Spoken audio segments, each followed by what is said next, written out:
Very good evening and welcome to city 24/7 top debate. నేను సురేష్. ఈసారి విశాఖలోనే ప్రమాణ స్వీకారం. విశాఖే రాజధాని, ఎన్నికల తర్వాత అక్కడే ఉంటా. ఇలా మాట్లాడేది ఎవరో ఈ పాటికి అర్థమైపోయి ఉంటుంది. అవును, ఈ మాటలు సాక్షాత్తు సీఎం జగన్ నోటి నుంచి వచ్చినవే. ప్రమాణ స్వీకారం చేసే తేదీ ఒక్కటే ప్రకటించలేదు, కానీ మళ్ళీ ముఖ్యమంత్రి పీఠం తనదే అని చెప్పేసుకున్నారు ఆయన. మొత్తంగా విశాఖ వేదికగా ఆయన మరోసారి 3 రాజధానుల జపం చేశారు. మరి ఎన్నికల వేళ ఈ 3 క్యాపిటల్ ఫార్ములా ఫలిస్తుందా? అసలు 3 రాజధానుల అంశం వైసీపీని ముంచుతుందా, గెలుపు తీరానికి చేరుస్తుందా? గతంలో వైసీపీ ఎన్నికల వ్యూహకర్తగా వ్యవహరించినటువంటి పీకే మాత్రం ప్రశాంత్ కిషోర్ మాత్రం అధికార పార్టీకి ఊహించని పరాభవం తప్పదని అంటుంటే, ఇటు జగన్కు మాత్రం ఏపీలో జెండా ఎగరేసి తామేనని చెప్పేసి ఏ నమ్మకంతో అంటున్నారో, అసలు జగన్ది మేకపోతు గాంభీర్యమా, గెలుపు ధీమానా? ఇదే అంశంపై చర్చిద్దాం. ఈరోజు డిబేట్లో పార్టిసిపేట్ చేస్తున్నారు Basavayya garu, Dalit Bahujan JAC convener. Welcome to you sir. అలాగే మనతో జాయిన్ అయ్యారు టీడీపీ నుంచి Mannava Subbarao garu. Welcome to the debate Subbarao garu. అలాగే మనతో వైసీపీ నుంచి జైకర్ గారు కూడా జాయిన్ అయ్యారు. Right, I will start of with you Basavaiah గారు. బసవయ్య గారు వినపడుతుంది sir?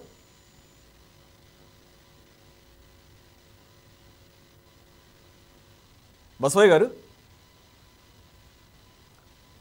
Right, okay. Let's go to YCP Jayakar గారు. జైకర్ గారు, సీఎం గారు ఈరోజు వైజాగ్ సదస్సులో మాట్లాడుతూ, ఆఫ్ కోర్స్ అది యాక్చువల్లీ ఒక ఇండస్ట్రియల్ ఈ ఇన్వెస్టర్స్ రిలేటెడ్ ఒక సమిట్, అది ఆ సమిట్లో మాట్లాడుతూ, ఒకసారి చెక్ చేస్తారు మీరు బసవయ్య గారు? మీ వాయిస్ చెక్ చేస్తారు? చేస్తారు. ఓకే, జైకర్ గారు, ఇప్పుడు సీఎం గారి మాటలను ఎలా అర్థం చేసుకోవాలి? Is it going to be the election card from YCP that Vizag versus Amaravati, అలా తీసుకోవాలి ఆయన మాటల్ని? వైజాగ్ వర్సెస్ అమరావతి అనకండి, అట్లా అంటే మళ్ళీ దాన్ని మిస్ఇంటర్ప్రిటేషన్ చేసిన వాళ్ళు అవుతారు. 3 క్యాపిటల్స్ వర్సెస్ అమరావతి అని అంటే అది బాగుంటుంది, అర్థవంతంగా ఉంటుంది. మీరు వైజాగ్ వర్సెస్ అమరావతి అనేది నేను డిసైడ్ చేయట్లేదు సార్. నేను మీ దగ్గర నుంచి క్లారిటీ అడుగుతున్నాను. చానాళ్ళ తర్వాత ఈ అంశం మీద అన్ని పార్టీలు కూడా కాస్త పక్కన పెట్టి సమగ్రంగా అన్ని విషయాల మీద మాట్లాడుతుంటే, మళ్ళీ సడన్గా ముఖ్యమంత్రి గారు పోయిన సంవత్సరం యాక్చువల్గా ఉగాది అన్నారు, ఉగాది పోయింది, దసరా అన్నారు, దసరా తర్వాత అసలు గన్ షాట్గా డిసెంబర్ అన్నారు, ఇప్పుడు పోతేనేమో. కాబట్టి అందు గురించే మళ్ళా సడన్ గా ఎలా అనేసరికి నేను అలా అడుగుతున్నాను, మీ నుంచి క్లారిటీ అడుగుతున్నాను. Yes, you can. మీకు తెలియని విషయం ఏమీ కాదు. ఇక్కడ న్యాయపరమైనటువంటి చిక్కుల్ని క్రియేట్ చేసింది ఎవరు, దాని మీద అనేక రకాలైనటువంటి కేసులు వేసింది ఎవరు, అది ఇంతకాలం ప్రొలాంగ్ అవడానికి ప్రధానమైనటువంటి కారణం ఎవరు అనేది అది మీరు తెలిసిండి కూడా మీరు దాన్ని అంటే ఎందుకు డిలే అయ్యింది అన్నట్టుగా మాట్లాడడం అనేది కాస్త కొద్దిగా అభ్యంతరకరం అయినప్పటికీ సరే, దాన్ని వదిలేసేద్దాం. అయితే ఇక్కడ ఉన్నటువంటి ప్రస్తుత పరిస్థితి ఏంటయ్యా అంటే, జగన్మోహన్ రెడ్డి గారు from the beginning he's abide by his word that 3 capitals are necessary for our state. అది ఆయన 3 క్యాపిటల్స్ అనేవి ఉండాలి అనేటటువంటిది ఆయన ప్రధానమైన నిర్ణయం. ఆయన నిర్ణయాన్ని అసెంబ్లీలో ప్రకటించడం, ఆయన ప్రకటించినటువంటి నిర్ణయానికి కట్టుబడి ఉండడం, ఋషికొండలో అన్ని కార్యాలయాలు ఏర్పాటు చేయడానికి ఆయన ప్రయత్నం చేస్తూ ఉండడం. ఇప్పటికే ఆ వైజాగ్ సంబంధించినటువంటి ఎక్కడ క్యాంప్ ఆఫీస్ ఎక్కడ పెడితే బాగుంటుంది, అలాగే మిగతా ఆఫీసులు ఎలా పెడితే బాగుంటుంది, హెచ్ఓడీల కార్యాలయాలు ఎక్కడ పెడితే బాగుంటుంది, ఇవన్నీ ప్రభుత్వం చాలా కంటిన్యూస్ ప్రాసెస్ లోనే వాటన్నింటిని గురించి ప్రత్యేకమైనటువంటి చర్యలు గైకుంటూనే ఉంది. ఇందులో వైఎస్ఆర్ కాంగ్రెస్ పార్టీ ఎప్పుడూ కూడా వెనక్కి తగ్గలేదు. నేను అమరావతిని శాసన రాజధానిగానే కొనసాగిస్తున్నారు తప్ప అమరావతిని ఏమి తొలగించట్లేదు. రాజధానిగా అది అమరావతికి అవకాశం లేకుండా పోలేదు. మీరే మాట్లాడుతున్నారంటే అసలు అమరావతిని తీసేస్తున్నారు అన్నట్టుగా. అమరావతి వర్సెస్ విశాఖపట్నం అంటున్నారు. అమరావతి వర్సెస్ విశాఖపట్నం కాదు, single capital versus triple Capitals. అది అసలైనటువంటి విషయం. ఉన్నటువంటి క్యాపిటల్ ని ఏ విధంగా చక్కగా అంటే ఇప్పటికైనా సరే వికేంద్రీకరణ అనేటటువంటి ప్రిన్సిపల్ మేము మా మేనిఫెస్టోలో పెట్టాం. మా మేనిఫెస్టోలో చెప్పిన ప్రకారమే వికేంద్రీకరణను, అభివృద్ధిని, అలాగే రాజధానిని వికేంద్రీకరిస్తూ అన్ని ప్రాంతాలకు సమన్యాయం జరిగే రకంగా చూడాలని, అట్లాగే ఆ జరిగినటువంటి శ్రీభాగ్ ఒడంబడికలో కూడా జరిగినటువంటి అన్యాయాలన్నింటినీ ఒక్కసారి సరిచేస్తూ అందున విశాఖపట్నం అంటే ఏమనుకుంటున్నారు సురేష్ గారు? మీరు చదువుకున్న వాళ్ళు, సీనియర్ జర్నలిస్ట్, మీకు తెలుసు Visakhapatnam is now it stands with more than 24 lakhs of population. 24 లక్షల పైగా జనాభా కలిగి ఉన్నటువంటి ఒక అత్యద్భుతమైనటువంటి రాజధాని నగరంగా వెలసిల్లగలిగింది. అందున విశాఖపట్నానికి ఉన్నటువంటి కనెక్టివిటీ చూడండి. ఎయిర్ కనెక్టివిటీ ఉంది, రోడ్ కనెక్టివిటీ ఉంది, సీ కనెక్టివిటీ ఉంది, అన్ని రకాలైన రైల్ కనెక్టివిటీ ఉంది, అన్ని రకాలైనటువంటి కనెక్టివిటీస్ తో అత్యద్భుతమైన అంతర్జాతీయ విమానాశ్రయం ఉంది. ఎరిట్రోపోలిస్ గా ఏర్పడగలిగినటువంటి, మీరు మరొకసారి చెప్తున్నాను, ఎరిట్రోపోలిస్ గా ఏర్పడగలిగినటువంటి అత్యంత వేగంగా అభివృద్ధి చెందగలిగినటువంటి నగరాలలో విశాఖపట్నం ఉంది. అంతేకాకుండా అసలు మీకు ఇంకా భయంకరమైనటువంటి సత్యాలు ఏంటంటే, విశాఖపట్నం ఫైనాన్షియల్ క్యాపిటల్ గా ఎదగలిగినంతటి కెపాసిటీ ఉన్నటువంటి సిటీ కాబట్టి విశాఖపట్నాన్ని పాలనా రాజధానిగా ఎన్నుకోవటం అనేది ఆంధ్రప్రదేశ్ రాష్ట్ర ప్రజలకు ఆహ్వానించదగినటువంటి పరిణామం. ఇప్పుడు మనం ఒక పక్కన హైదరాబాద్ ను కోల్పోయినటువంటి హైదరాబాద్, మీరు చెప్పినవన్నీ నాతో పాటు ఈ ఆంధ్ర రాష్ట్ర ప్రజలకి ఉమ్మడి రాష్ట్రంగా ఉన్నప్పటి నుంచి కూడా అందరికీ తెలిసింది, మీకు తెలుసు, మనందరికీ తెలుసు. Vizag is already a developed city. ఇప్పుడు కాదు, హైదరాబాద్ కన్నా ముందే డెవలప్ అయింది. హైదరాబాద్ ఓన్లీ లాస్ట్ 30 yearsలో డెవలప్ అయింది. అది దట్టు విత్ ఐటీ డ్రాస్టికల్గా ఇంప్రూవ్ అయింది, అది కూడా ఎకనామికల్గా. Vizag has got all the central institutes from the beginning.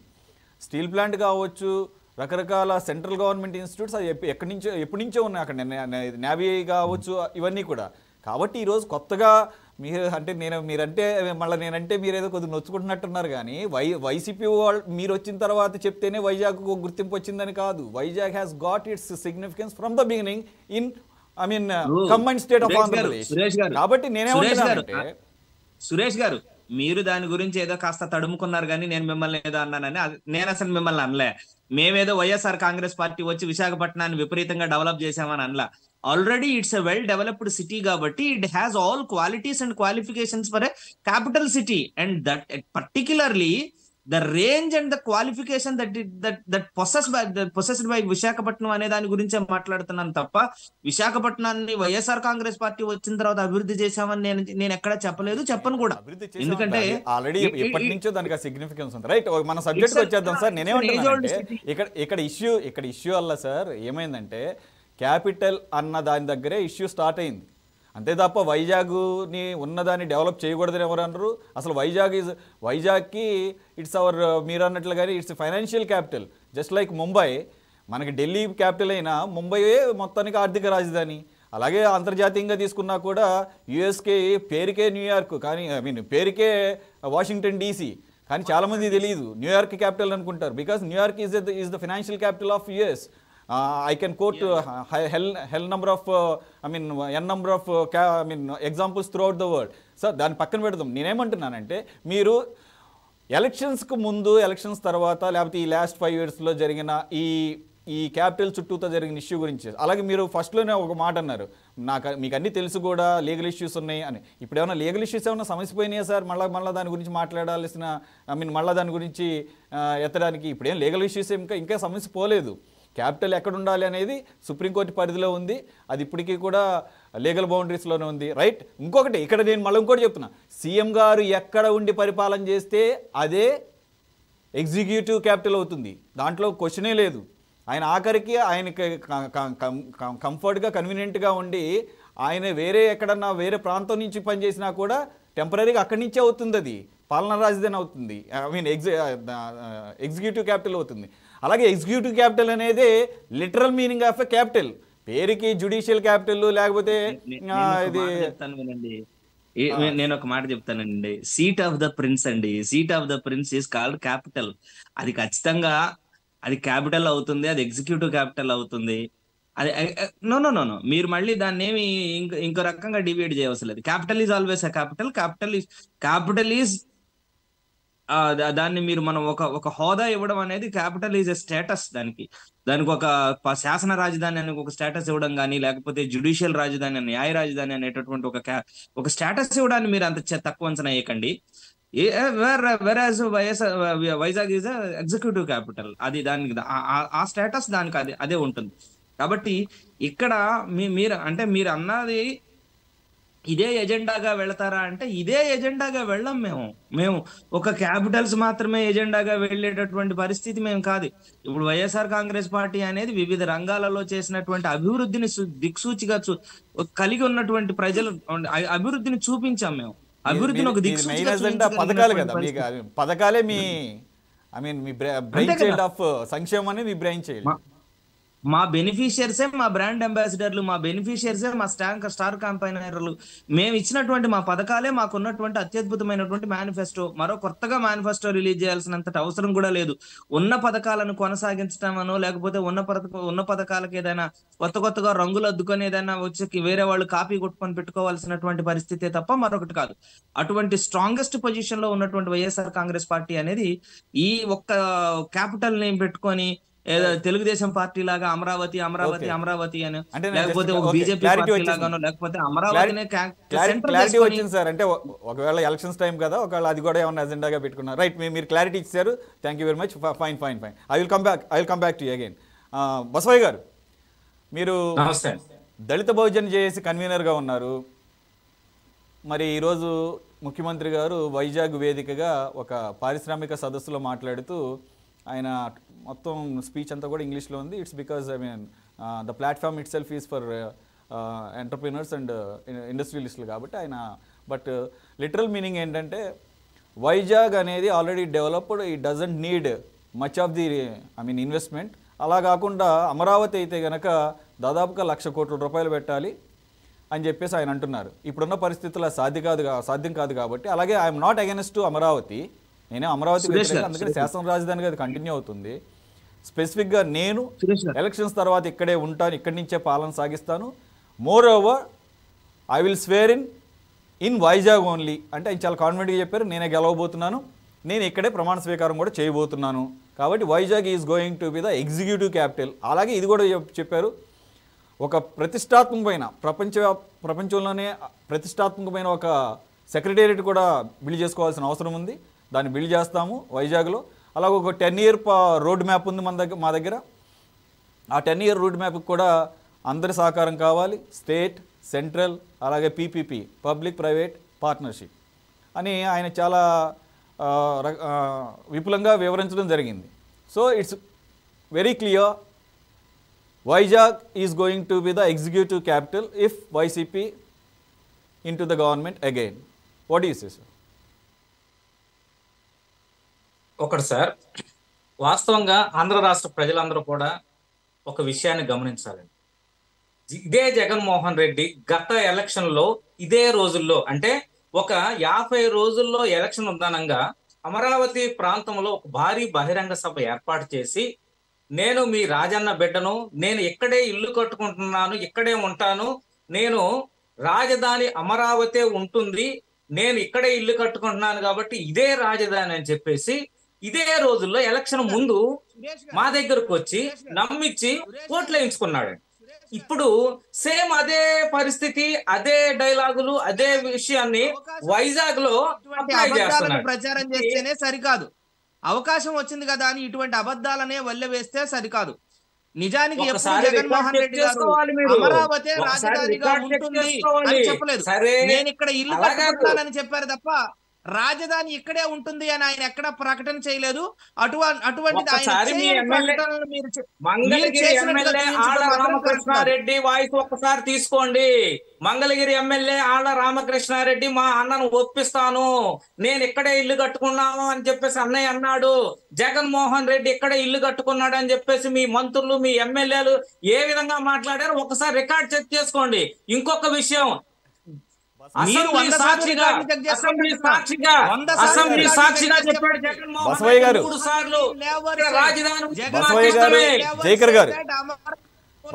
Jayakar గారు 5 సంవత్సరాల క్రితం వెళ్ళి రికార్డులు చెక్ చేసుకోవాల్సిన అవసరం లేదు. వెరీ రీసెంట్లీ ఆళ్ల రామకృష్ణారెడ్డి గారు వైసీపీని వీడి కాంగ్రెస్లోకి వెళుతున్న సందర్భంలో ఆయన చేసిన ఆరోపణలో ప్రముఖంగా మొదటి ఆరోపణ ఇదే.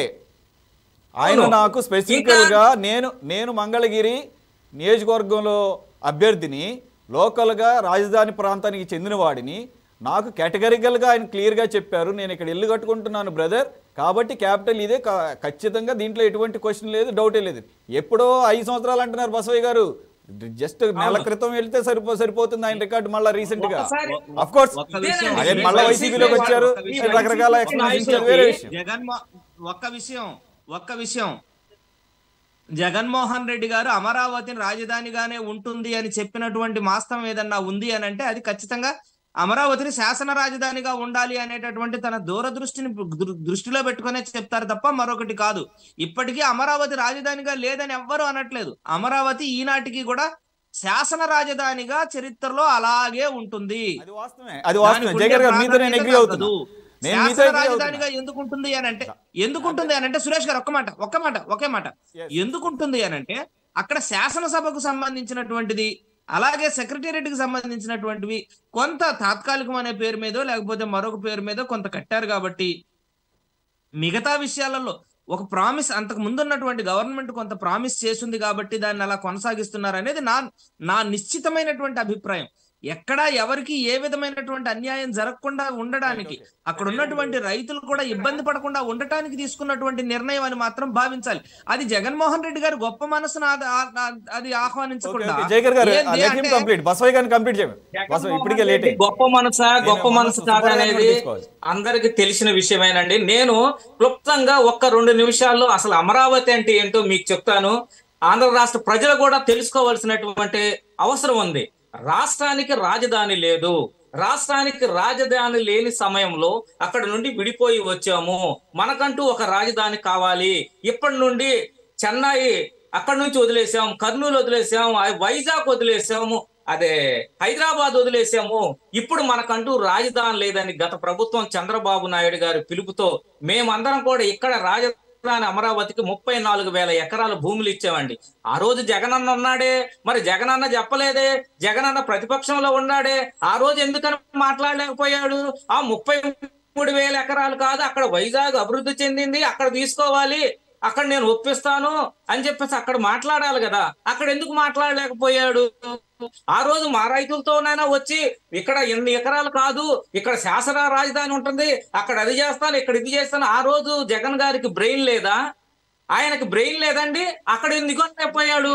ఇక్కడ మీరందరూ అలాగే వైసీపీ నాయకులు కానీ గమనించాల్సింది ఏంటంటే ఇక్కడ ల్యాండ్ బ్యాంక్ ఉంది, ఇక్కడ ఒక ల్యాండ్ బ్యాంక్ ఉంది. ఇక్కడ జగన్ ఈ రోజు కూడా ఒకసారి విను, 1,00,000 కోట్లు అని చెప్పేసి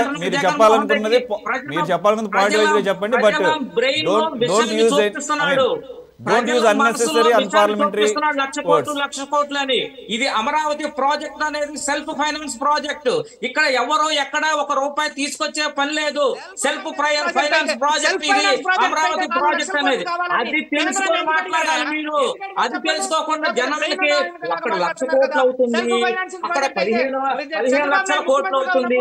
ఈ విధంగా మీరు ప్రజల మనసుని అమరావతి మీద విషం చిమ్మే కార్యక్రమాలు చేస్తున్నారు తప్ప మీ వైసీపీ నాయకులు కనీసం బుద్ధి అనేది ఉందా, లేకపోతే తెలివి అనేది ఉందా? అసలు బయట చదువుకున్నారా? ఒక్కసారి ఈ ప్రాజెక్ట్ గురించి తెలుసుకొని మాట్లాడాలి మీరు. ఇక్కడ మేము భూములు పట్టిన రైతులు అండి, భూములు ఇచ్చినటువంటి ఒక్క చెట్టు భూమి సేకరించలేకపోయారు మీ ప్రభుత్వం గాని మీరు గాని. వైజాగ్ వెళ్తామంటున్నారు, 34,000 ఎకరాలు తీసుకోండి. ఆ ఋషికొండ అక్కడ ప్రభుత్వ భూమి ఉంది కాబట్టి గుండు కొట్టించి అక్కడ బిల్డింగ్లు కట్టుకుంటున్నారు.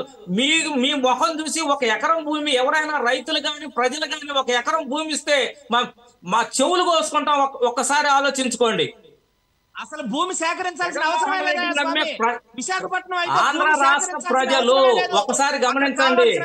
ఆంధ్ర రాష్ట్ర ప్రజలు జగన్మోహన్ రెడ్డి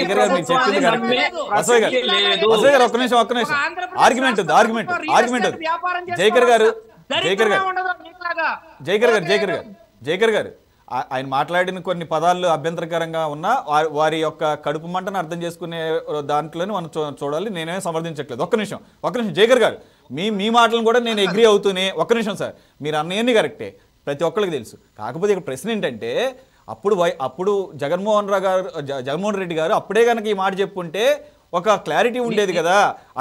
అప్పుడు తెలియదండి వైజాగ్ అయితే 1 ఎకరం కూడా తీసుకోవాల్సిన అవసరం లేదని. అప్పుడు తెలియదండి.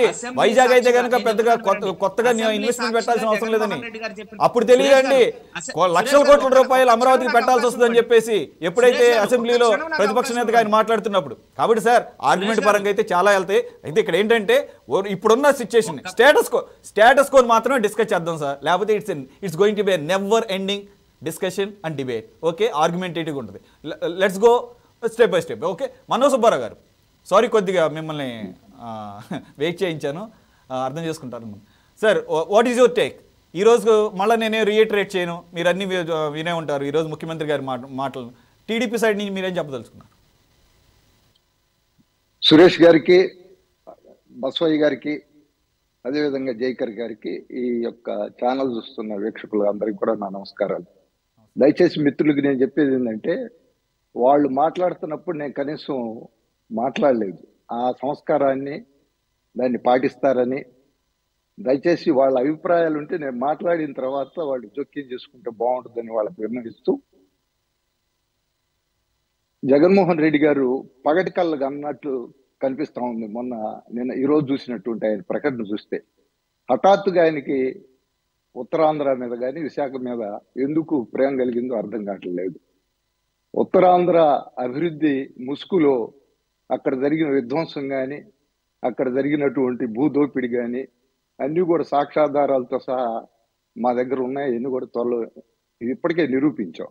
ఒకటేంటంటే, ఇప్పటికే ఒక్క రాజధాని కూడా లేకుండా 5 ఏళ్ళు పాలన పూర్తయింది. ఒక్క రాజధానిగా 3 రాజధానులు కాదు కదా, ఒక్క రాజధాని కూడా ఇప్పటికి నిర్మితం కాలేదు. ప్రధానంగా ఏంటంటే నేను చెప్పేది, సుమారు 9 సంవత్సరాల క్రితం అప్పటి ప్రతిపక్ష నేత, ఇప్పుడు ముఖ్యమంత్రి జగన్మోహన్ రెడ్డి గారు శాసనసభ సాక్షిగా ఆయన చెప్పింది ఏంటంటే, అమరావతి రాజధాని మీద చర్చ జరిగే సందర్భంలో రాజధాని అనేది రాష్ట్ర నడిబొడ్డులో ఉండాలి, కనీసం 30,000 ఎకరాలు కావాలి, 13 జిల్లాల చిన్న రాష్ట్రం కాబట్టి వివాదాలు సృష్టించటం, ప్రాంతీయ విభేదాలు సృష్టించటం నాకు ఇష్టం లేక నేను అమరావతి రాజధానిని మనస్ఫూర్తిగా అంగీకరిస్తున్నానని ఆయన చాలా విస్పష్టమైన ప్రకటన చేయటం జరిగింది. ఆయన చేసిన ప్రకటన కానీ, లేదా రాష్ట్ర ప్రభుత్వం మీద ఉన్నటువంటి నమ్మకం కానీ, అక్కడ ఉన్నటువంటి ఆ ప్రాంతంలో ఉన్నటువంటి 29 గ్రామాల్లో ఉన్న రైతాంగం వాళ్ళు, ఎందుకంటే భూమికి రైతుకు ఉన్నటువంటి అనుబంధం తల్లికి బిడ్డకు ఉన్నటువంటి అనుబంధం లాంటిది. అలాంటి భూమిని వాళ్ళు త్యాగం చేశారు. వాళ్ళు త్యాగం చేసిన ఏ భూమిలో అయితే నిర్మితమైన శాసనసభలోనే 2019లో ముఖ్యమంత్రి జగన్మోహన్ రెడ్డి గారు 3 రాజధానుల ప్రకటన చేసి అమరావతి రాజధానికి మరణ శాసనం రాశారు. వాస్తవంగా అమరావతి ఒక సంపద సృష్టించే నగరం. తద్వారా అమరావతి రాజధాని అభివృద్ధి చెందడంతో పాటు రాష్ట్రం కూడా అభివృద్ధి చెందేది, అనేక పరిశ్రమలు వచ్చుండేవి, ఉద్యోగ ఉపాధి అవకాశాలు లభించుండేవి. కానీ 3 రాజధానులు ప్రకటించడం, కర్నూలు న్యాయ రాజధాని అని, విశాఖపట్నం పాలనా రాజధాని అని చెప్పడం జరిగింది. ఇప్పటికి కూడా అది సుప్రీంకోర్టు పరిధిలో ఉండగా ఆయన పదే ఇప్పటికే దాదాపుగా 1 డజన్ సార్లు ప్రకటన చేయటం జరిగింది. ఒకరోజు సంక్రాంతి, తర్వాత శివరాత్రి, దీపావళి, దసరా, ఏ పండుగలు అయితే ఉన్నాయో అన్ని పండుగలు కూడా చెబుతూ 12 సార్లు విశాఖ రాజధానిగా మార్చబోతున్నామని చెప్పి, మరి ఇది ఎవరిని మభ్యపెట్టడానికి, ఎవరిని నమ్మించడానికో విశాఖ ప్రాంత ప్రజలకు కానీ రాష్ట్ర ప్రజలకు కానీ అర్థం కాలేదు. ప్రతిసారి కూడా ఏదైనా ఇటీవల పారిశ్రామిక సమ్మిట్ జరిగినప్పుడు, పారిశ్రామిక సదస్సులు జరిగినప్పుడు అనేక సందర్భాల్లో విశాఖ నేను రాజధానిగా మార్చబోతున్నాను, రేపటి నుంచి నేను అక్కడి నుంచే పాలన సాగిస్తానని ఆయన చెప్పడం జరిగింది. వాస్తవంగా ఈరోజు విశాఖపట్నం గతంలో శాంతి భద్రతలకు నిలయంగా ఉండేది. ఈరోజు అక్కడ చూస్తే మొన్న ఈ మధ్య ఒక ఎంఆర్ఓని చంపేయటం జరిగింది, సాక్షాత్తు స్థానిక పార్లమెంటు సభ్యుడి కుటుంబాన్ని ఏకంగా కిడ్నాప్ చేస్తే సుమారు 48 గంటల వరకు కూడా ప్రభుత్వం తెలుసుకోలేని పరిస్థితి. అలాంటి ప్రశాంతతతో నిండినటువంటి శాంతి భద్రతలకు నిలవైనటువంటి రాజధానిలో ఆ పరిస్థితి రావడం అనేది నిజంగా దురదృష్టకరమైన విషయం. ఇంకో ప్రధానమైన విషయం ఏంటంటే అక్కడ ఉన్నటువంటి సుజల స్రవంతి ప్రాజెక్టు కానీ రైల్వే జోన్ కానీ ఈరోజు విశాఖ ఉక్కు ఆంధ్రులు హక్కు అని చెప్పి ఆ రోజు అనేక పోరాటాలతోటి సిద్ధించినటువంటి విశాఖ ఉక్కు కూడా రేపు ప్రైవేట్ పరం చేయబోతా ఉన్నారు. అలాగనే అక్కడ ఉన్నటువంటి బహుదా కానీ నాగవళి కానీ వంశధార జంజావతి ఇవన్నీ కూడా ఈ నదుల అనుసంధానం కానీ వీటన్నింటిని కూడా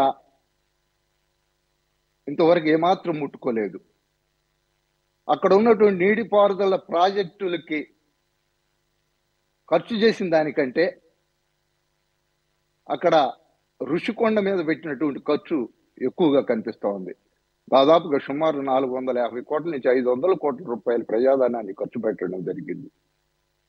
ఇప్పటికే విశాఖపట్నంలో ఉన్న అనేక పరిశ్రమలు వేరే రాష్ట్రాలకు తరలిపోవటం జరిగింది. ఈ పరిస్థితుల్లో విశాఖపట్నాన్ని ఏ విధంగా ఆ రోజు విశాఖపట్నంలో పారిశ్రామిక సదస్సులో అనేక దాదాపుగా ఒక 2 లక్షల కోట్ల రూపాయలు పెట్టుబడుల రూపంలో వచ్చి నేను ఆ రోజు సంబంధిత శాఖ మంత్రి అమర్నాథ్ గారు ప్రకటించడం జరిగింది. కానీ ఇంతవరకు ఒక పరిశ్రమ వచ్చింది కానీ ఒక్కడికి ఉద్యోగం వచ్చిన దాఖలాలు అయితే లేదు. మరి ఈ పరిస్థితుల్లో ఏ విధంగా వాళ్ళు భవిష్యత్తులో విశాఖపట్నాన్ని రాజధానిగా చేస్తారు, అక్కడ ఏ విధంగా అభివృద్ధి చేస్తారు అనేది స్పష్టం చేయాల్సిన అవసరం ఉంది.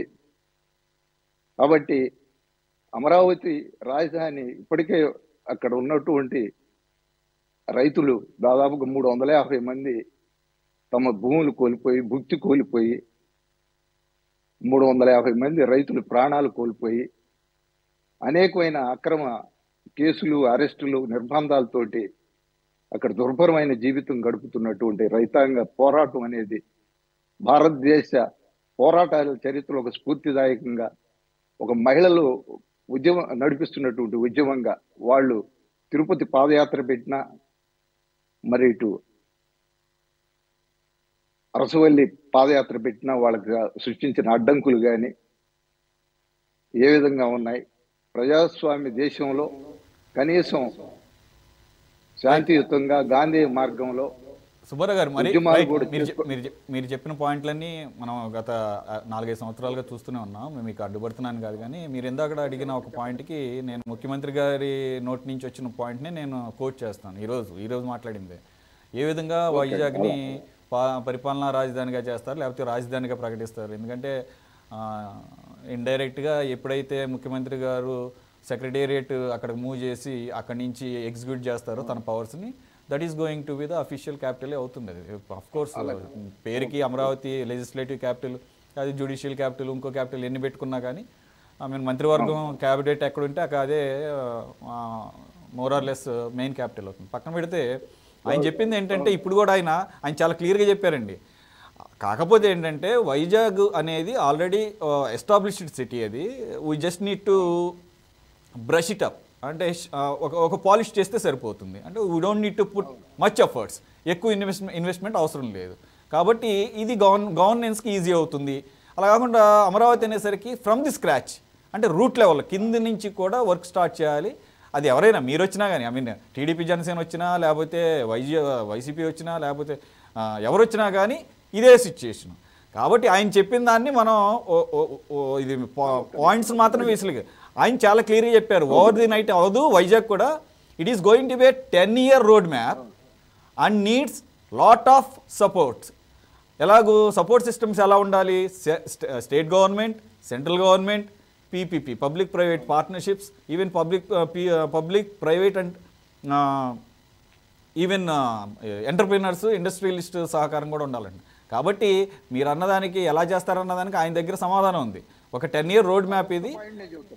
ఒక్క నిమిషం ఒక్క పాయింట్ చెబుతాను నేను. ఒకటి ఏం లేదండి, ఇప్పుడు వరకు అక్కడ పెట్టినటువంటి ఖర్చు ప్రజాధనం దాదాపు సుమారు 15 నుంచి 20 వేల కోట్ల రూపాయలు ఖర్చు పెట్టారు. అక్కడ నిర్మాణంలో ఉన్నటువంటి అనేకమైన భవనాలు, ఆ భవనాలు 70% నిర్మాణాలు పూర్తయినాయి అమరావతిలో. అవి శాసనసభ్యుల యొక్క గృహ నిర్మాణాలు కానీ, అదేవిధంగా ఐఏఎస్ ఐపీఎస్ అధికారులు ఉండేటటువంటి వాళ్ళ గృహ నిర్మాణాలు కానీ, అదేవిధంగా ఇప్పటికే నిర్మితం అయిన ఉన్నటువంటి స్టార్ట్ అవ్వలేదని కాదు, కానీ జరగాల్సింది ఎక్కువ, కంప్లీషన్ కోసం జరగాల్సింది ఎక్కువ, జరిగింది ఇప్పుడు కొంత పెట్టుబడి పెట్టారండి. 15 నుంచి 20 వేల కోట్ల రూపాయలు అక్కడ ప్రజాధనం ఖర్చు పెట్టబడి ఉంది. కొన్ని నిర్మాణంలో ఉన్నాయి, కొన్ని నిర్మాణాలు పూర్తయి ఉన్నాయి. అక్కడ ఉన్నటువంటి రోడ్లు కానీ, అక్కడ ఉన్నటువంటి గ్రావెల్ కానీ అన్నింటిని కూడా తవ్వేశారు. అక్కడ ఉన్నటువంటి పైప్ లైన్లు పగలగొట్టేశారు.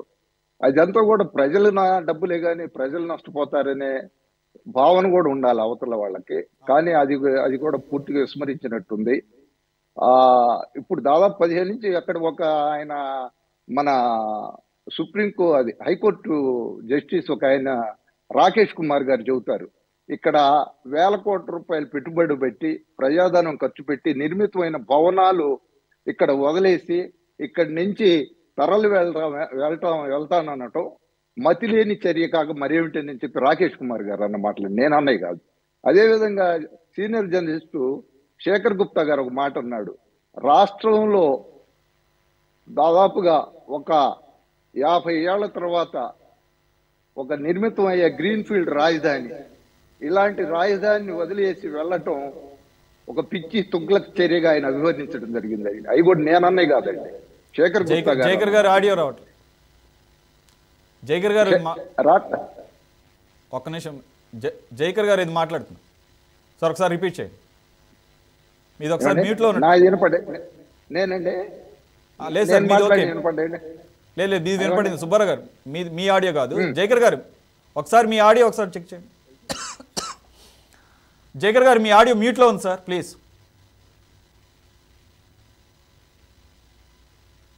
లేదు సార్ రావట్లేదు ఆడియో, ఒకసారి చూడండి. మ్యూట్ లో ఉన్నట్టుంది చూడండి.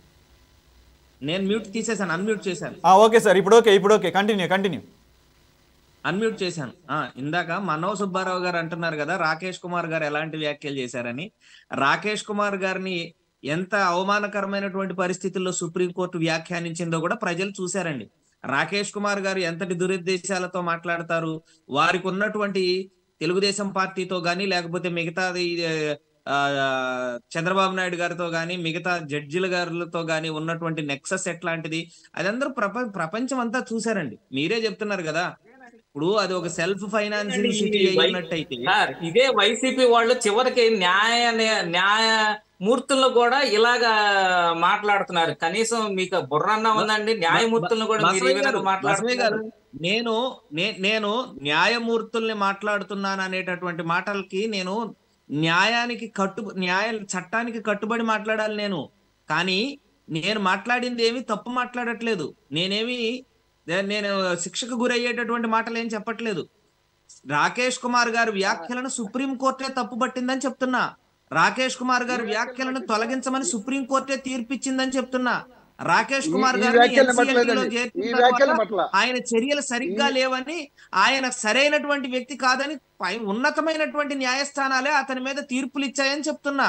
ఆయనకే కదా అమరావతి వాసులందరూ రోడ్డుకు ఇరువైపులా కూర్చొని అటు ఇటు ఇట్లాంటి పిచ్చి మాటలు ప్రభుత్వం మీద మాట్లాడినందుకే కదా రోడ్డుకు అటు ఇటు నుంచొని దండాలు పెట్టి మరీ సాగనంపింది ఆ రాకేష్ కుమార్నే కదా అని చెప్పాను. నేనేం తప్పేం మాట్లాడలేదే, నేనేమి న్యాయ విరుద్ధంగా ఏం మాట్లాడలేదే, నేనేమి న్యాయస్థానం అంటే భారత రాజ్యాంగం అంటే మాకు గౌరవం ఉంది కాబట్టి ఆ న్యాయమూర్తులకు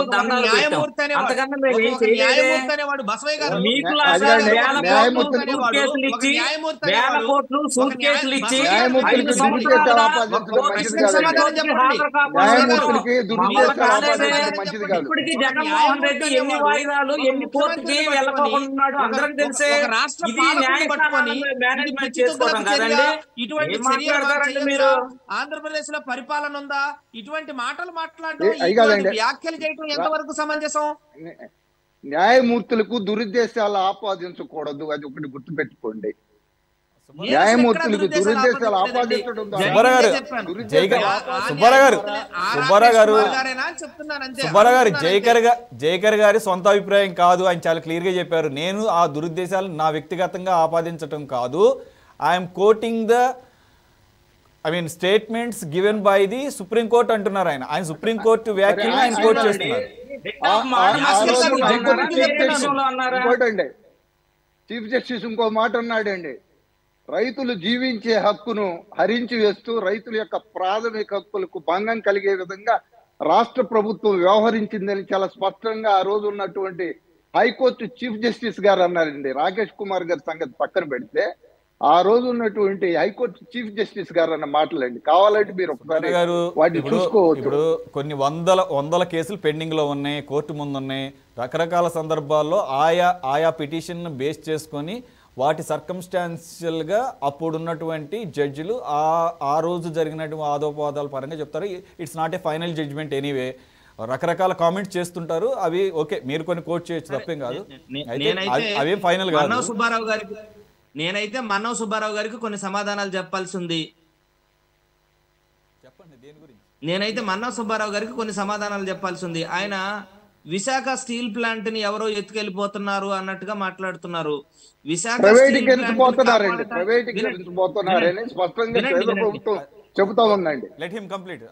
వినండి సార్, వినండి. విశాఖ గంగవరం ప్రాజెక్టుని అదాని కట్టబెట్టడం కూడా జరిగిందండి. అదొక ప్రధానమైన అంశం కూడా. అక్కడ మీరు 13 లక్షల కోట్ల రూపాయలు 13 లక్షల కోట్ల రూపాయలు అడిగారు. విశాఖపట్నం స్టీల్ గురించి అడిగారు. మీరు సమాధానం చెప్తే వినేటటువంటి పరిస్థితి, లేకపోతే నేనేం చేయను సార్. ఒక్క మాట వినండి సార్.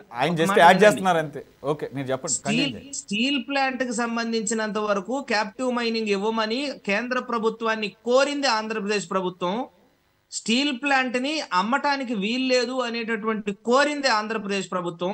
మరి విశేషంగా స్టీల్ ప్లాంట్ ని అమ్మితే ఆంధ్రప్రదేశ్ రాష్ట్ర ప్రభుత్వానికి మాత్రమే అమ్మాలని చెప్పిందే ఆంధ్రప్రదేశ్ రాష్ట్ర ప్రభుత్వం, జగన్మోహన్ రెడ్డి గారు.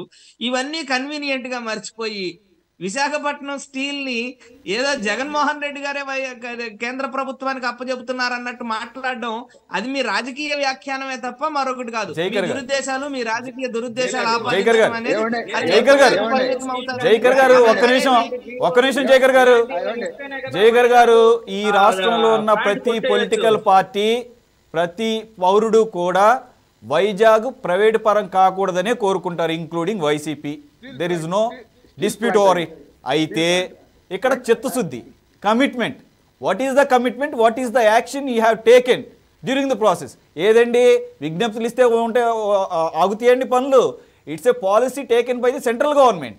ఒక పాలసీ పరంగా వాళ్ళు తీసుకుంటున్నప్పుడు not only Vizag steel plant, మేము దేశవ్యాప్తంగా ఉన్నటువంటి పరిశ్రమలకి ఒక పాలసీ తీసుకున్నామని చెప్పేసి కేటగారికల్గా finance minister on the floor of the house లోక్సభలో సీతారామన్ గారు క్లియర్గా చెప్పిన తర్వాత మీరు ఎటువంటి చర్యలు తీసుకోవాలండి? రాజకీయపరమైన ఒత్తిడి తీసుకురావాలి. ఎవరి మీదండి? కేంద్ర ప్రభుత్వం మీద, అంటే బీజేపీ లెడ్ ఎన్డీఏ గవర్నమెంట్ మీద తీసుకోవాలి. ఏ రూపంలో తీసుకురావాలండి? వారికి అవసరమైన బిల్లులు పెట్టినప్పుడు మన protest of AP representing through YCP, అది మాకు కనపడాలండి. ఎప్పుడు కనపడిందండి? ఏ బిల్లులో కనపడిందండి? రాష్ట్రపతి ఎన్నికలో కనపడిందండి. ఏ బిల్లుని మీరు వ్యతిరేకించారండి? మాకు ఆగండి, రాజ్యసభలో ఈ రోజుకి కూడా బీజేపీ ఎన్డీఏ గవర్నమెంట్ కి మెజారిటీ లేదు.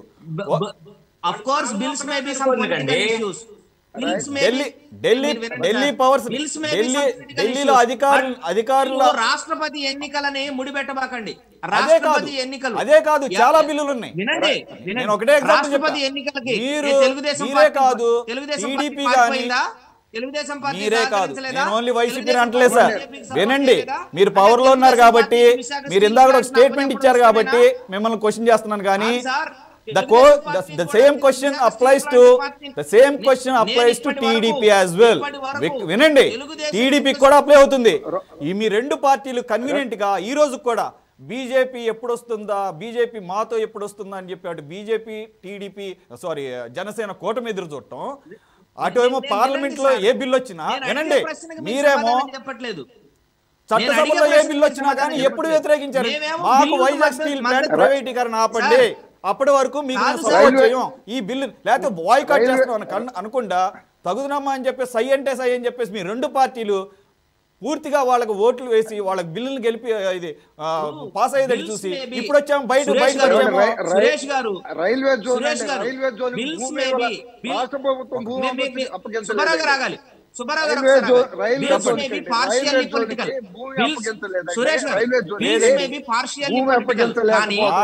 ఆఖరికి రైతు బిల్లును కూడా వ్యతిరేకించలేకపోయారు. అదే రైతులు సాధించుకున్నారండి. ఢిల్లీలో రైతులు సాధించుకున్నారు. సాక్షాత్ ప్రధానమంత్రి మోదీ సారీ చెప్పి బిల్లుని విత్డ్రా చేసుకున్నాడు. ఎవరో రైతులు సాధించుకున్నారు.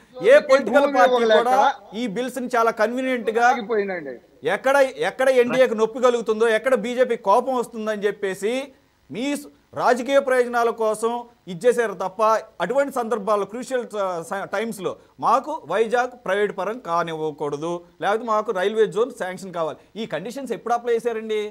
ఎప్పుడైనా పెట్టారండి మీరు కానీ టీడీపీ కానీ? మేము ఖచ్చితంగా చెప్పాము.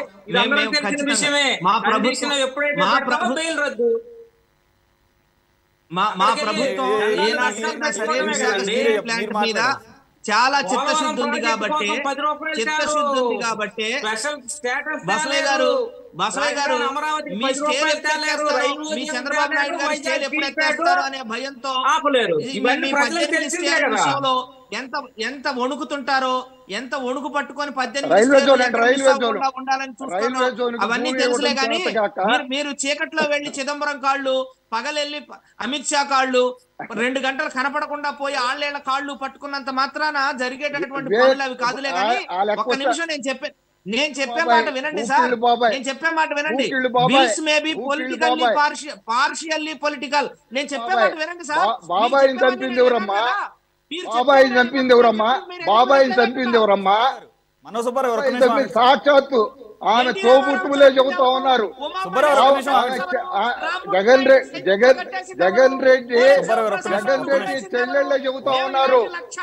నాన్నను చంపింది సాక్షాత్ జగన్మోహన్ రెడ్డి అని. ఇక్కడ ఉన్నటువంటి హత్య రాజకీయాలను ప్రోత్సహిస్తూ విశాఖపట్నాన్ని పారిశ్రామిక రాజధాని కాదు, హత్యలకు రాజధానిగా చేపడుతున్నారు. హత్యలకు రాజధాని చేపడతారు. హత్యలకు రాజధాని చేపడతారు వివేకానంద రెడ్డి, బాబాయ్ వివేకానంద రెడ్డి కూతురు ఎవరితో చెప్పింది? పరిటాల రవీంద్రను చంపించిందే చంద్రబాబు నాయుడు. మీరేంటండి మాట్లాడతారు? రాజకీయ హత్యలకు కారకుడు, మూలకారకుడు, రాజకీయ నరహంతకుడైనటువంటి చంద్రబాబు నాయుడు గురించి మాట్లాడితే నేను దెయ్యాలు వేదాలు వాళ్ళు వల్లించినట్టు ఉండాలి. ఇక దెయ్యాలు వేదాలు వల్లించినట్టు ఉండాలి.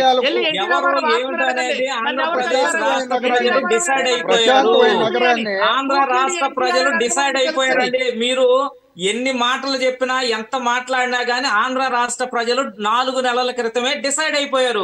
ఈ జగన్మోహన్ రెడ్డిని గారిని ఇంటికి పంపిద్దాము, ఇక ఒక్కసారి అన్నాడు, ఒక్కసారి చూసాము, ఇక ఆయనకు దండం పెట్టుకోవచ్చని ప్రజలు డిసైడ్ అయ్యారు. కాబట్టి ఈ రోజున నేను వైజాగ్ వెళ్తానని ప్రజలను మోసం చేయడానికే జగన్మోహన్ రెడ్డి వైజాగ్ డ్రామా ఆడుతున్నాడు. ఇది ప్రజలందరూ తెలుసండి. మీరు చెప్పాల్సిన పని లేదు, నేను చెప్పాల్సిన పని లేదు. ప్రజలు ఓటర్ అనేవాడు డిసైడ్ అయిపోయాడు. ఎప్పుడో ఓటర్ అనేవాడు డిసైడ్ అయిపోయాడు. ఇతనికి చేత కాదు, ఇతను చేయలేడు, ఇతనికి చేత కదా, ప్రజలు డిసైడ్ అయ్యారు. ఇప్పుడు నేను కూర్చొని డిబేట్లు చేసుకుంటే వేస్తండి. ఆల్రెడీ ఎప్పుడో 6 నెలల క్రిందట ప్రజలు డిసైడ్ అయ్యారు. ప్రజల మనసులోకి ఎక్కింది. నువ్వు ఎన్ని తాయగాలు ఇచ్చినా, ఎన్ని నాటకాలు ఆడినా, ఎన్ని ఊటకాలు ఆడినా కానీ ప్రజలు డిసైడ్ అయ్యారు. ఓటేయాలని డిసైడ్ అయ్యారండి. కంప్లీట్ గా పొలిటికల్ గా కాకుండా పత్రికలన్నింటిలో కూడా విషపురాతలు రాయించి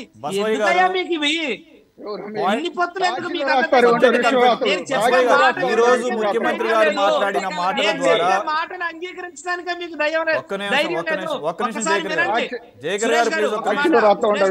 సురేష్ గారు ఒక మాట మీరు అడిగారు కాబట్టి విశాఖపట్నాన్ని హత్య రాజకీయాల కేంద్రంగా ఒక్క నిమిషం మీరు ఆగండి సార్ ప్లీజ్. విశాఖపట్నాన్ని హత్యా రాజకీయాలకు నిలయంగా చేశారు. సుబ్బారావు గారు ఒక ఎంపీని కిడ్నాప్ చేస్తే ఒక ఎంపీని కిడ్నాప్ చేశారు, ఒక ఎంఆర్ఓని చంపారు, ఒక ఎంఆర్ఓని హత్య చేశారు.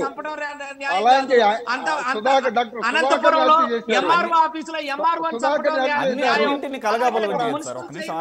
విశాఖపట్నాన్ని హత్యా రాజకీయాలకు నిలయంగా చేశారు, దోపిడీకి అడ్డాగా చేశారు. సుబ్బారావు గారు మాట వినపడుతుందా మీకు? సుబ్బారావు గారు మీరు కాసేపు ఆగండి సార్. సుబ్బారావు గారు ఒక్క నిమిషం ఆగండి. ఆయన ఆత్మనండి, ఆయన మాట్లాడేది నేను అడిగిన దానికి మాత్రం సబ్జెక్ట్ చెప్పలేదు, వైసీపీ చెప్పలేదు. ఆయన మాట్లాడేది నేను అడిగింది మాట్లాడమంటే వీళ్ళేమో మీ రాజకీయాలు, మీ హత్య రాజకీయాలు, మీ హత్య రాజకీయాలు నేను అందుకని ముందే అన్నాను రెండు ఒకటే. సురేష్ గారు ఒక్క విషయం సురేష్ గారు, మీరు వాళ్ళని ఆపగలిగితే నేను మీరు అడిగిన ప్రశ్నకు స్ట్రైట్ గా సమాధానం చెప్తా, వినమనండి. ఒక్క నిమిషం. అందుకనే సుబ్బారావు గారు ఇప్పుడు పార్లమెంట్ లో జరిగిన బిల్స్ అంతే తప్ప అది దాన్ని హత్యా రాజకీయ కేంద్రంగా మార్చారా లేదా? ఒక్క నిమిషం ఆగండి సార్. మీరు కూడా ఎట్లా అయితే ఎట్లా అక్కడ ఎంపీని కిడ్నాప్ చేస్తారా చేయలేదా? ఎంపీ కుటుంబాన్ని ఎంఆర్ఓని హత్య చేస్తారా చేయలేదా? కలగాపులగం చేయొద్దు. రెండోది రైల్వే జోన్ భూమి ఇవ్వలేదు. శాసనసభలో జగన్మోహన్ రెడ్డి 30,000 ఎకరాలు కావాలన్నాడా లేదా? సుబ్బారావు గారు నా వాయిస్ వినపడుతుందా లేదా? జగన్మోహన్ రెడ్డి శాసనసభలో 30,000 ఎకరాలు కావాలన్నాడా లేదా? రాష్ట్రం అనే రాష్ట్రానికి నడిపోట్లో రాజధాని ఉండాలా లేదా? ప్రతిపక్షంలో రికార్డు ఉందండి. ప్రజల దగ్గర సేకరించమని చెప్పలేదు. 30,000 ఎకరాలు ప్రభుత్వ భూములు చెప్పాడు. మీ ఇష్టం వచ్చినట్టు రికార్డు ఉంది. డబ్బాలు మాట్లాడాడు. వాస్తవాలను అసత్యాలుగా మార్చడం మీ వల్ల అయ్యేటటువంటి పని కూడా కాదు. అది గుర్తుపెట్టుకోండి సుబ్బారావు గారు.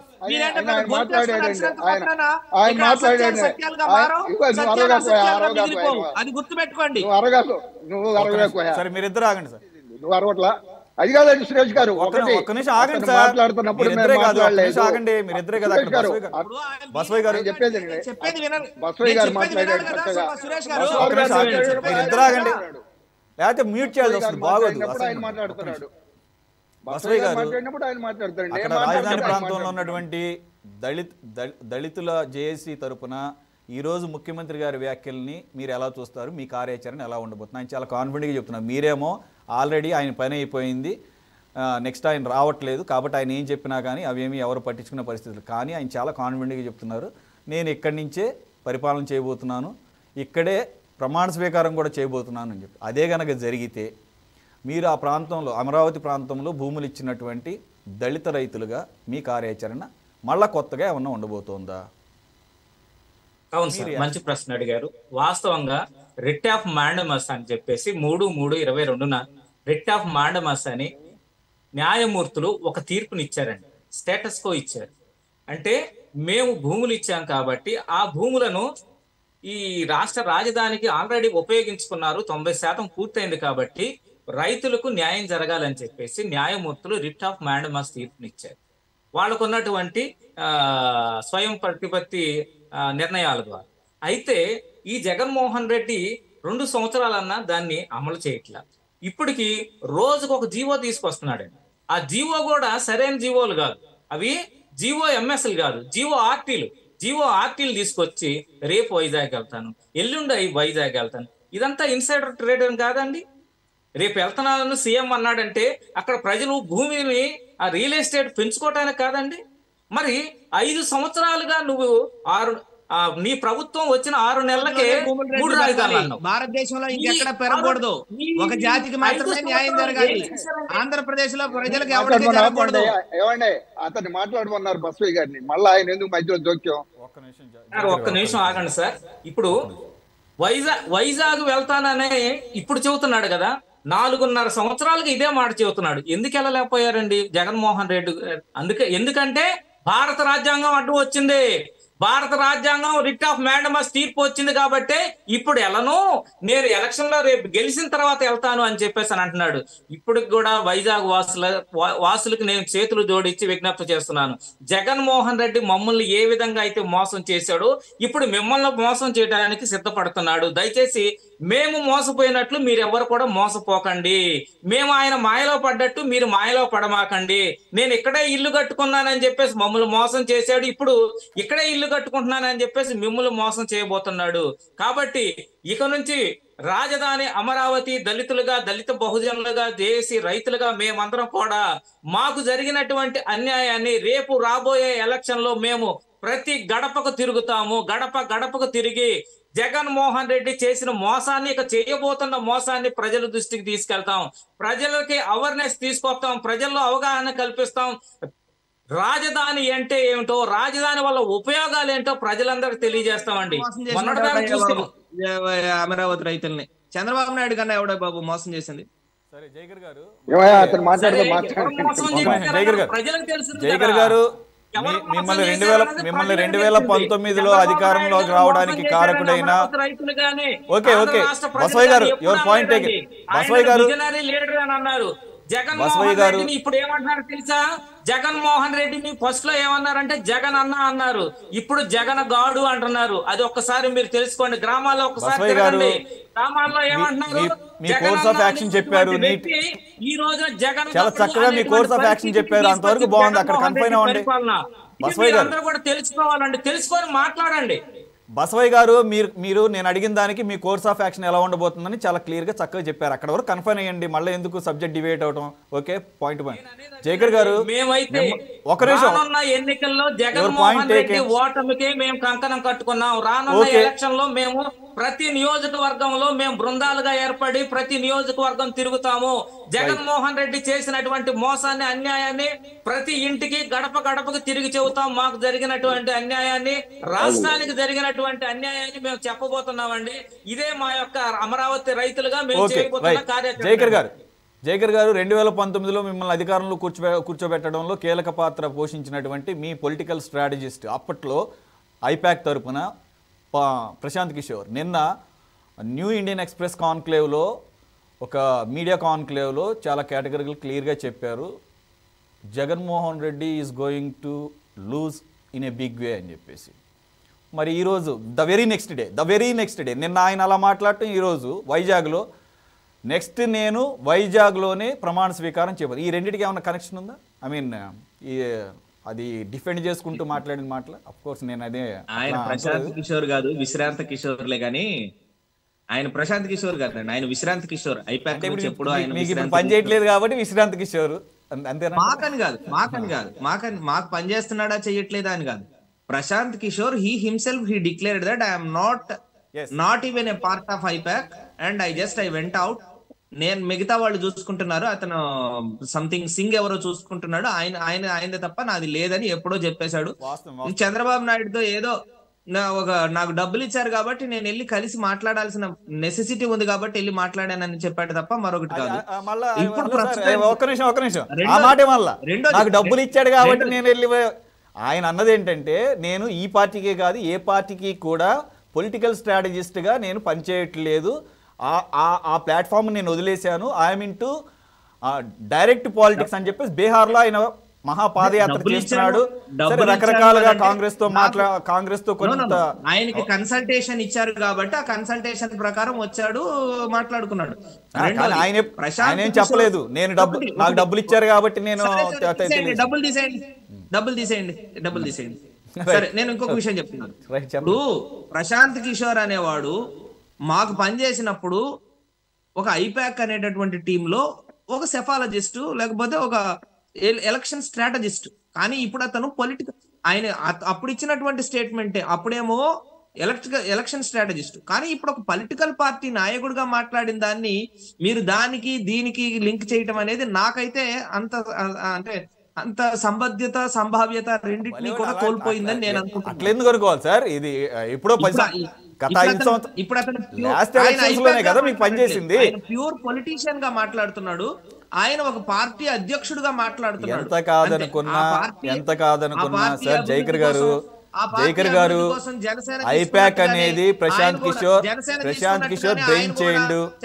ఈ దేశంలో మొట్టమొదటి ప్రొఫెషనల్ ఎలక్షన్ స్ట్రాటజిస్ట్ గా అవతారం ఎత్తి గుజరాత్ ముఖ్యమంత్రిగా ఉన్నప్పుడే నరేంద్ర మోదీని మూడోసారి ముఖ్యమంత్రిగా చేసి తర్వాత ప్రధానమంత్రి 2014 ప్రధానమంత్రిగా ఆయన పదవి స్వీకారం చేసే వరకు కూడా ఆ పార్టీ కిందే పనిచేసి తర్వాత అనేక రాష్ట్రాల్లో ఇంక్లూడింగ్ మీ పార్టీ కూడా అధికారంలోకి రావడంలో కూడా కీలక పాత్ర పోషించారు. ఇప్పుడేదో మీకు పని చేయట్లేదు కాబట్టి విశ్రాంత కిషోర్ ఇవన్నీ మీరు అనొచ్చు, okay. But he got all the leads from all the Suresh గారు మాకు అవకాశం ఇవ్వండి.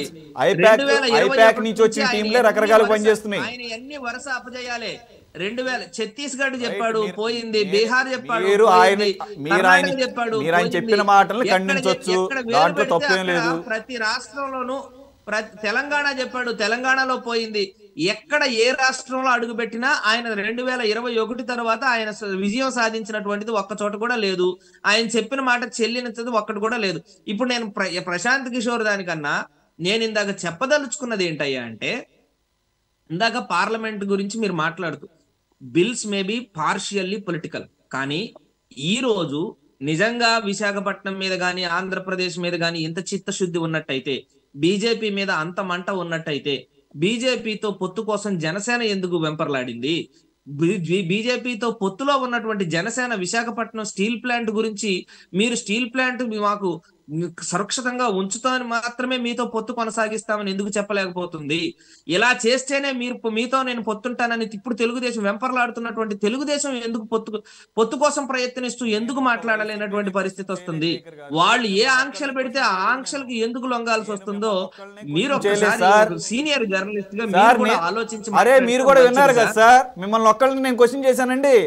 నేను టీడీపీని కూడా క్వశ్చన్ చేశా, కానీ మీరు ప్రభుత్వంలో ఉన్నారు, మీకు నంబర్ ఎక్కువ ఉంది, మీకు నంబర్ ఒక్క నిమిషం లెట్ మీ కంప్లీట్ అండి. మీరు అన్ని విని కూడా కన్వీనియంట్ గా మీరు మళ్ళీ నన్ను బ్లేమ్ చేస్తే ఎలాగో? Let me defend myself. Jaikar garu, let me defend myself. మీరు నన్ను అన్నారు కదా. ఇప్పుడు మీకు వినపడింది, ఒకవేళ వినపడలేదు అనుకుందాం, నేను టీడీపీని కూడా కోట్ చేశాను. మీ రెండు పార్టీలు కూడా చాలా కన్వీనియంట్ గా ఇక్కడ పొలిటికల్ గానే సిచ్యుయేషన్. వినండి సార్, వినండి, పేషెన్స్ ఉండాలి కదా. మీరు నన్ను అడిగారు కాబట్టి నన్ను డిఫెండ్ చేసుకో. మీకు నంబర్ ఎక్కువ ఉంది, more over you are in the government. మీకు లోక్సభ రాజ్యసభ కలిపి మోర్ దెన్ 30 ఉంది. రాజ్యసభలో ఇప్పటికీ కూడా ఎన్డీఏకి పూర్తి స్థాయి మెజారిటీ లేదు. అనేక కాంట్రవర్షియల్ బిల్స్ పాస్ అయినాయి. ఆ సందర్భంలో అటువంటి గోల్డెన్ ఆపర్చునిటీని ఎందుకని మీరు ఉపయోగించుకోలేకపోయారు? అధికారంలో ఉండి ప్రతిపక్షంలో ఉండి వాళ్ళ పాత్ర వాళ్ళు ఎందుకు పోషించలేకపోయారు? నేను టీడీపీని కూడా క్వశ్చన్ చేశాను. సరే, మీరు చాలా కన్వీనియంట్గా ఎప్పుడు చెప్పినట్టుగానే మీ రెండు పార్టీలు కూడా రాజకీయ ప్రయోజనాల ప్రకారం ఉంటాయని చెప్పేసి మీరు కూడా సగం ఒప్పుకున్నారు. ఏంటి, all bills will be partially political అని. ఉండకూడదు సార్. మన స్టేట్ బెనిఫిట్స్ చూసుకోవాలి తప్ప తెలంగాణ అలా అనుకుంటే తెలంగాణ వచ్చేది కాదు సార్. పొలిటికల్ విల్ తోనే వచ్చింది. అది పొలిటికల్ విల్ తోనే తెలంగాణ సాధ్యమైంది. పొలిటికల్ విల్ తోనే తెలంగాణ సాధ్యమైంది. ఆ స్పిరిట్ లేకపోవడం వల్లే ఆంధ్రప్రదేశ్ కి దుర్గతి పట్టింది. ఆ కమిట్మెంట్, ఆ స్పిరిట్ లేకపోతే ఏపీ పొలిటికల్ పార్టీస్ కి లేకపోవడం వల్లనే ఈ స్టేట్ యొక్క పరిస్థితి ఇలా దిగజారిపోయింది. ఒకనొక టైంలో one of the top states గా ఉన్నటువంటి ఏపీ పరిస్థితి ఇలా తయారవడానికి కారణం ఏపీలో ఉన్న పొలిటికల్ పార్టీస్. అవునన్నా కాదన్నా మీరు ఎంత డిఫెండ్ చేసుకున్నా గానీ ఇర్రెస్పెక్టివ్. మీరు ఇంకొకటి సవరించుకోవాలి. ఇప్పటికీ కూడా ఇంతకు ముందు కన్నా ఏపీ ఈ రోజు ప్రథమ స్థానంలో ఉందని గుర్తుపెట్టుకోండి. ఏ కేటగిరీలో చూసుకున్నా గానీ కేంద్ర ప్రభుత్వం ఇచ్చేటటువంటి నంబర్ 1 స్థానాన్ని ఆంధ్రప్రదేశ్ మాత్రమే సాధించుకుంటుంది. ఆంధ్రప్రదేశ్ అభివృద్ధిలో ముందుకు ఒక్క పారామీటర్ తోనే మొత్తం అంతా గ్రీనరీగా ఉంది అనుకుంటే కుదరదు sir. Okay, yes, ease of doing business లో వచ్చింది టాప్ ప్లేస్ లో, దాంతో అయిపోలేదు. What is the use? How many MOUs you grounded? How many MOUs you grounded? ఈ రోజు కూడా సీఎం గారు కోట్ చేశారు, అందుకని చెప్పాల్సి వస్తుంది. యాక్చువల్ గా టైం అయిపోయింది, కోట్ క్లోజ్. ఒక్క నిమిషం, మీరు అడిగారు కాబట్టి 350 MOUs 350 సురేష్ గారు నేను నిజంగా ఓపెన్ ఛాలెంజ్ చేస్తున్నా. ఎన్ని గ్రౌండ్ అయిన ఎంఓయూలు నేను చెప్తున్నా, గ్రౌండ్ అయిన ఎంఓయూలు గానీ, స్టార్ట్ అయిన కంపెనీలు గానీ, ఎక్స్టెన్స్ చేస్తున్నటువంటి కంపెనీలు గానీ మీ ఫోన్ నెంబర్ పెట్టండి. ప్రతిదీ నేను మీకు మెసేజ్ పెట్టకపోతే ఇంకొక మారు నేను చర్చలో కూర్చోటానికి కూడా అనర్హుడని ప్రకటించవచ్చు. ఎందుకు నేను ఇప్పుడు చెప్తాను వినండి, వినండి. అదానీ ఎక్స్టెన్షన్ ఉంది, అంబానీ ఎక్స్టెన్షన్ ఉంది, కిట్ ప్లై ఉంది, సెంచురీ ప్లై ఉంది, గ్రీన్ కో ఉంది, మన ఇన్ఫోసిస్ ఉంది, గ్రౌండ్ అయినా చెప్తున్నా, అపోలో టైర్స్ ఉంది, ఇండస్ట్రియల్ పార్క్ లో మెమోరాండమ్ ఆఫ్ అండర్స్టాండింగ్ లోనే ఉన్నాయి, MOU లోనే ఉన్నాయి సార్ ఇవన్నీ పేపర్ లోనే. రైట్, వస్తే మంచిది. ఓకే, మేబీ వర్చువల్ ఇనాగరేషన్ జరిగినవే చెప్తున్నాను నేను, వర్చువల్ ఇనాగరేషన్స్ జరిగినవే చెప్తున్నాను. Right sir, time up. Thank you for joining Subbarao garu, thank you very much Jaikar garu, thank you very much Basavayya గారు.